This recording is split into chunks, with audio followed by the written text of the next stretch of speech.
Untuk soalan nombor 6, okay, consider the flow under the sluice gate if Y1 equal 10 feet and all losses are neglected except the dissipation in the jump. Calculate Y2 and Y3 and the percentage of dissipation. So katakan dalam soalan ini, jangan bimbang, kita dalam contoh saja saya gunakan feet di sini, tetapi di dalam test dan juga final exam kita akan menggunakan SI unit. So kita akan menggunakan meter. So tak apalah, contoh kita biar je 10 kaki kerana at least kita kata pelajar boleh memahami keadaan ini. Okay. Bezanya nanti kita tunjukkan dalam soalan adalah penggunaan gravity. Itu sahaja sebenarnya. Tidak ada yang terlalu berbeza. Jadi kita kekalkan unit di dalam British unit kaki. So jadi idea dia ialah kita ada sebuah empangan di sini dengan sebuah bukaan yang tertentu lah. Okay. So air di dalam empangan mungkin setinggi 10 kaki. Dia beri dalam soalan adalah 10 kaki. Dan kita kata air yang mengalir di sini lebih kurang dalam sekitar seketika sebelum ia mengalir keluar adalah bernilai hal anyunya adalah 2 kaki per second. Kemudian air akan keluar di sini dan akhirnya oleh kerana ia mempunyai tenaga yang tinggi tetapi dalam keadaan cross sectional area adalah rendah, adalah kecil, so maka berlakulah hydraulic jump. So hydraulic jump ni macam mana? Dia nak coolkan balik diri dia. Maknanya dia nak stabilkan balik tenaga yang ada dalam diri dia. Kalau tak tu yang dia menggelupur tu. Yeah? Dia nak stabilkan semula tenaga yang ada di dalam diri dia. Oleh itu dia akan increase kenaikan air. Itu secara general lah tentang fenomena hydraulic jump. So jadi soalan dia ialah sekiranya kita tahu ketinggian air awal, kita tahu velocity di sini, boleh tak kita predict apakah ketinggian air ketika keluar daripada sluice gate dan apakah ketinggian hydraulic jump yang kemungkinan berlaku. Okey, itu soalan.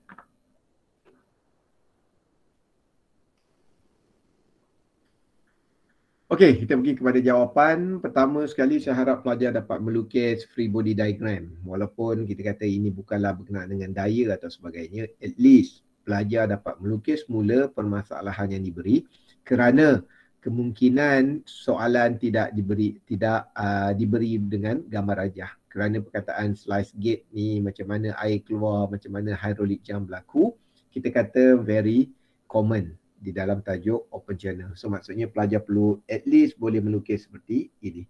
Boleh imagine gate tersebut di mana? Okay, so maksudnya selalunya kalau sluice gate lubang dekat bawah sini, kalau dikata where lubang ke atas, dia jadi macam gitu. Dia jadi pintu dia macam gitu, air terjun kat ini. Ini ada kita kata where. Where ni mungkin lidah orang Melayu dengar tak berapa nak betul lah. So W-E-I-R ni pun kita panggil where, nanti W-E-A-R pun kita panggil where juga. So tak tahu yang mana satu. Where ni kita kata adalah empangan tu tadilah. Okay, and then where kat sini adalah house, wear and tear. Wear and tear. Okay, kalau saya tulis house nanti awak ingat house air pula. Bukan dahaga awak jangan terkeliru pula. Okay. So jadi kita kata ada wear empangan ni, selalunya bentuk terbuka di bahagian atas, kalau sluice gate adalah terbuka di bahagian bawah. So jadi kalau dalam soalan tu kata sluice gate gini-gini dan sebagainya, so awak boleh imagine lah. Okay, so yang ini kita kata very common. Okay, macam kalau dalam fluid 1, orang cakap apa venturimeter, orifice meter tu, orang dah boleh lukis. YouTube manometer and so on so on. Okay, yang tu saya harap pelajar dapat alert. Okay. Kemudian saya panggil free body diagram je lah, walaupun dia tak ada berkaitan dengan daya. Maksudnya at least diagram awak boleh lukis berdasarkan soalan. So kita ada 10 kaki di sini, 2 kaki per second pada inlet. Kita perlu tahu apakah ketinggian 2 dan apakah ketinggian 3. Okay, so penyelesaian ini mungkin berbeza sedikit daripada yang terdahulu kerana kita pergi kepada pengkhususan pengiraan berkenaan dengan hydraulic jump. Oleh itu kita mungkin tak banyak menggunakan Manning equation atau sebagainya. Okay, so saya harap pelajar dapat memberi tumpuan pada pengiraan ini. Okey, pertama sekali ia sama, pengiraan ini sama ideanya dengan kita menyelesaikan masalah fluid dynamic di dalam fluid mechanics 2. Maksudnya kalau kita menggunakan Bernoulli equation, selalunya kita akan compare point 1 pergi kepada point 2, pergi kepada point 3. Kerana kita kata setiap aliran air kita kata akan mempunyai tenaga yang sama. Maksudnya total energy adalah constant, sama. Cuma energi pada certain jenis mungkin berbeza. So contohnya di satu sini mungkin dia banyak tenaga potensial, tetapi pada dua di sini mungkin dia banyak tenaga kinetik. Okay, tetapi total energi masih lagi sama. Yang saya harap awak faham, yang kita telah belajar dalam fluid mekanik 1 dan fluid mekanik 2. Jadi secara ringkas kita boleh katakan bahawa tenaga sebenarnya sama, oleh itu kita boleh mengira energi at point 1 sama dengan energi pada point 2. Jadi kita buatlah energi at point 1 equal to energi at point 2. So energi ni energi apa? Adalah spesifik energi, memadai untuk kita menulis Y campur V square over 2G. Okay, so jadi saya rasa saya tak perlu terangkan kenapa ada Y1, kenapa ada Y2, V1, V2.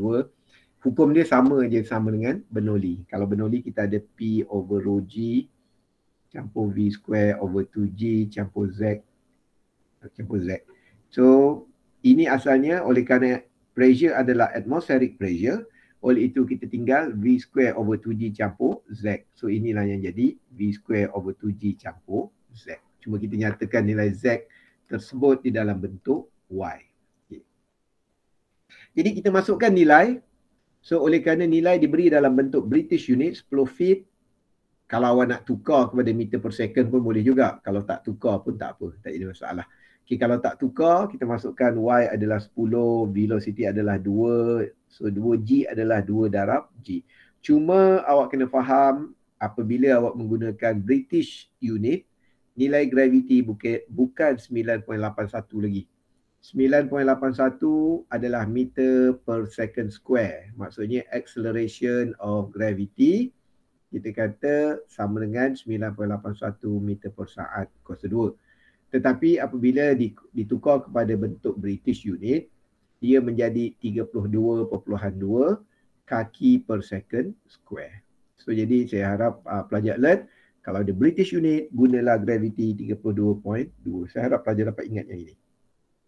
Ada ketika saya keluarkan juga dalam feet, tapi jadi kontroversial lah sebab pelajar ingat SI unit. So jadi saya harap pelajar sebenar tak kontroversial pun. Kerana kalau pelajar really alert, so maknanya tidak menjadi masalah. Convertkan aja 9.81 meter tu, convertkan 9.81 jadi kaki. Tapi selalunya official orang pakai 32.2 lah. Okey, itu sebab di dalam fluid mekanik 1 kita ingin pastikan bahawa pelajar alert tentang dimension. So sebab dalam first chapter dalam fluid mekanik 1 kita cerita tentang unit, di akhir tu kita cerita tentang dimensionless parameter. Kita kata okey, penting tentang unit ni awak kena tahu.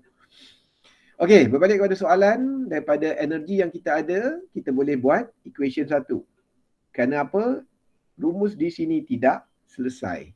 So kalau tak selesai tak apa, kita buat equation. Kerana awak bakal menjadi engineer. Engineer ni once you boleh buat equation, you are happy. Maknanya dah 2-3 langkah untuk menjawab soalan. Dah boleh dah. Janji ada equation. Okay, kalau kita tengok equation tu, kita kata dua unknown yang kita tak tahu. Nilai Y2 dan juga nilai V2. So kita relax, kita belajar dalam matematik. Kalau ada dua unknown, maksudnya kita kena create lagi satu equation. So kita create lagi satu equation. So apa equation yang boleh kita create? Ya, kita boleh gunakan flow rate. So saya rasa yang ini pelajar dapat alert lah. Dalam fluid mekanik 1 kita belajar, kita keluarkan Bernoulli equation. And then kita ada continuity equation. So di dalam open channel ni, sama juga Bernoulli equation ni reflect kepada energy equation.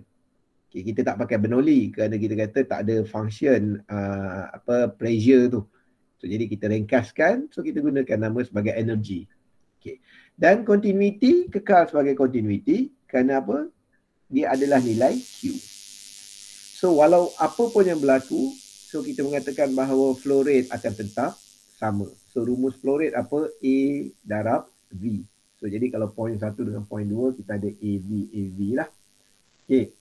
So kemudian kita kata dengan anggapan lebar adalah constant. So yang ini awak pun faham. Kalau katakan slice gate tu dalam slice gate tu dalam bentuk 3D. So kita boleh kata, okay ni katakan air keluar. Okay, kita kata dengan anggapan bahawa jarak lebar di sini adalah constant. Maksudnya sama, katakan 3 kaki. So, jadi kalau awak masukkan AV ni, A adalah jarak ni lebar, dia diharapkan dengan tinggi. So, jadi kita kata oleh kerana kedua-dua belah equation ni ada lebar dan tinggi, so kalau kita boleh cancel off nilai lebar. So, jadi kita tetapi secara teknikalnya, secara secara teknikal lah gitu. Secara teknikalnya kita akan cakap width is constant. So kalau width constant maksudnya memadai untuk kita mengira Y1 V1 sama juga dengan Y2 V2. So kita masukkan nilai. Kita tahu Y1 10, V adalah 2, tapi A2 dan V2 juga tak ada. So ini bukan A2 lah, ini lebih kepada Y2. So tak apa, it's okay. Kita kata kita boleh rearrange equation tersebut menjadi equation nombor 2. So jadi kalau awak tengok kat sini kita ada 2 equation. Okay, kita boleh buat persamaan serentak. So kalau kita buat persamaan serentak, kita boleh dapati bahawa okay, ni maksudnya from equation 1 and 2, kita buat persamaan serentak, awak buatlah kat rumah. So and then awak akan dapat nilai ini. So oleh kerana nilai ini agak complicated, dia ada per Y kuasa 2 di bawah ni, selalunya dia complicated lah. So jadi kita kata kita paling mudah, kita menggunakan idea trial and error. So kita menggunakan trial and error, saya menggunakan Excel lah. So kita dapat bahawa Y2 sama dengan 0.82 kaki. So kalau Y2 sama dengan 0.82 kaki, kita boleh mengira V2 sebagai 24.4 kaki per second. So ini dapat kat mana? Ini sebenarnya adalah dapat dalam rumus yang ini. Rumus yang kedua ini. Okay. So saya harap pelajar dapat cuba buat kerana ini hanyalah persamaan serentak. Okay, so kita menjawab soalan yang pertama. Maksudnya soalan yang pertama tu dia nak mencari apakah nilai Y2. Sekarang ni kita pergi apakah untuk mencari nilai Y3.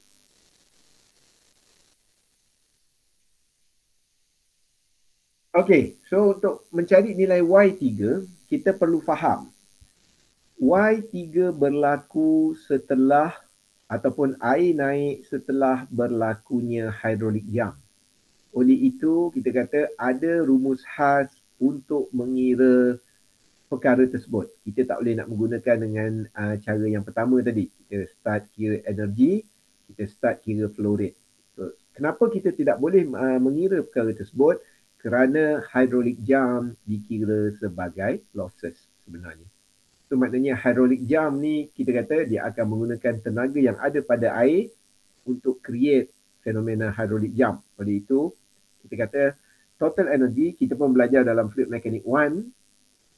Kalau Bernoulli equation tu, mula kita tulis P rho G, V square 2G and Z. Okay, bila kita belajar tentang losses, kita akan campurkan dengan total of losses. So, jadi kita sekarang ni kita ada total losses di sini, okay, yang reflect tentang hydraulic jump. Okay, dan itu saya harap pelajar dapat alert. Oleh itu, kita menyelesaikan masalah tersebut dengan mengambil kira losses tersebut dan kita silibus kita saya tak tunjukkan bagaimana perkara itu berlaku, tapi pada saya cukup sekadar pelajar memahami bahawa hydraulic jump tu adalah sebenarnya adalah rintangan, resistance yang berlaku dan dia consume more energy. Dia menggunakan tenaga. Oleh itu kita tak boleh nak simply kata energy before hydraulic jump and energy after hydraulic jump is equal. Tak, dia tak equal. Dia sama juga apa yang berlaku dengan shock wave.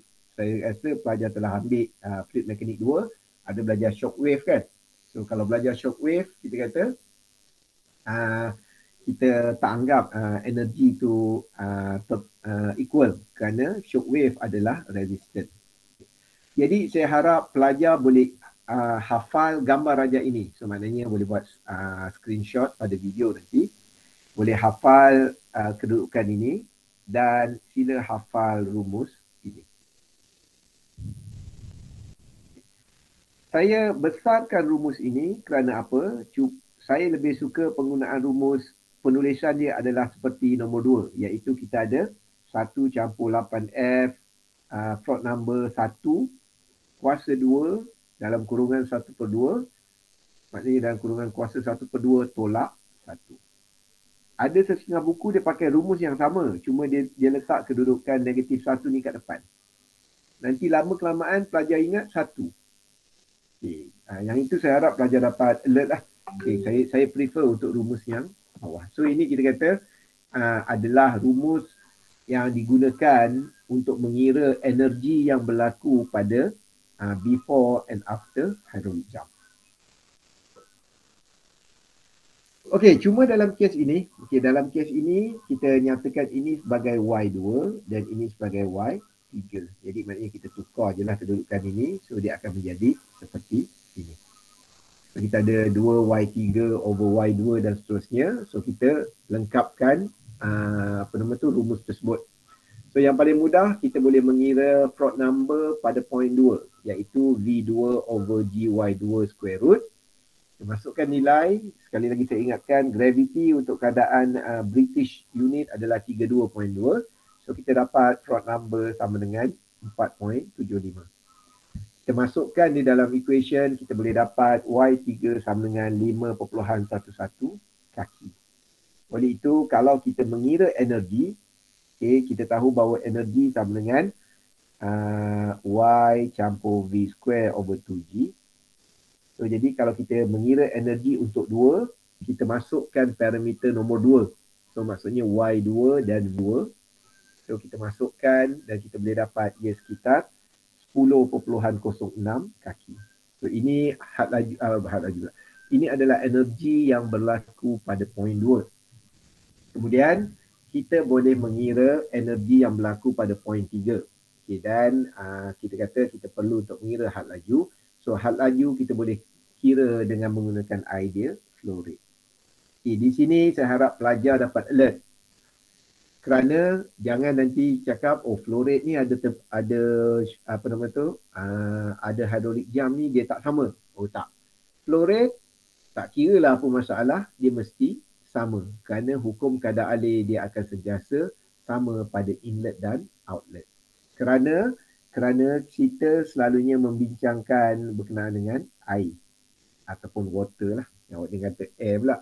So apa sifat air kita kata adalah incompressible. So yang ini saya rasa awak belajar dalam fluid mechanic 2. Ada belajar tentang compressible and incompressible flow. So oleh kerana dia ada incompressible, dia tidak termampat. Oleh itu kita kata flow rate akan kekal, inlet dan outlet adalah sama. Okay, jadi kita menggunakan rumus ini, kita dapati bahawa had laju V3 sama dengan 3.912 kaki per second. So kita masukkan dalam equation energi, kita dapati bahawa energi dia adalah 5.348 kaki. Jadi kita boleh lihat di sini, beza antara energi pada point 2 before the hydraulic jump dengan energi after the hydraulic jump is different. Okay. So jadi kita buat comparison. So kita kata E3 5.348, E2 10.64. Oleh itu kita kata kehilangan tenaga 10 tolak 5, 3 sekitar 4.7 kaki. Okay, saya mungkin membaca dalam keadaan yang ringkas lah 4.7 dan sebagainya. Tetapi ketika sekiranya pelajar mengira soalan seperti ini, saya harap pelajar dapat menggunakan nombor yang detail sampai 3 atau 4 titik perpuluhan. Okay. So dissipation of energy ataupun perubahan tenaga, kehilangan tenaga kita boleh kira sebagai oleh kerana 4.7 kaki tenaga yang hilang. So kita kiralah 4.7 bahagi 10.06 darab 100% kita boleh dapat 46.8%. Jadi kira-kira 46.8% tenaga yang telah hilang disebabkan oleh berlakunya hydraulic jump. Dan kita kata dalam buku ada juga yang hanya memberikan nilai rumus untuk energy losses. So rumusnya adalah HF losses sama dengan Y3 tolak Y2 kuasa 3 per Y2 Y3. Dan sekiranya kalau awak masukkan nilai ini, kita tadi kita kira 5.11 tolak 0.82, betul ke nilai Y ni? Kita tengok so Y3 kita dapat kat sini Y3 5.11 dan sebagainya. So kalau awak masukkan nilai, awak dapat 4.712 kaki. So nilai ini sama dengan nilai yang kita kira step by step dengan menggunakan specific energy dan juga flow rate. Cuma awak kena alert bahawa ketinggian, maknanya tenaga before hydraulic jump and after hydraulic jump is not the same. Itu sahaja yang awak kena alert di dalam perkara ini.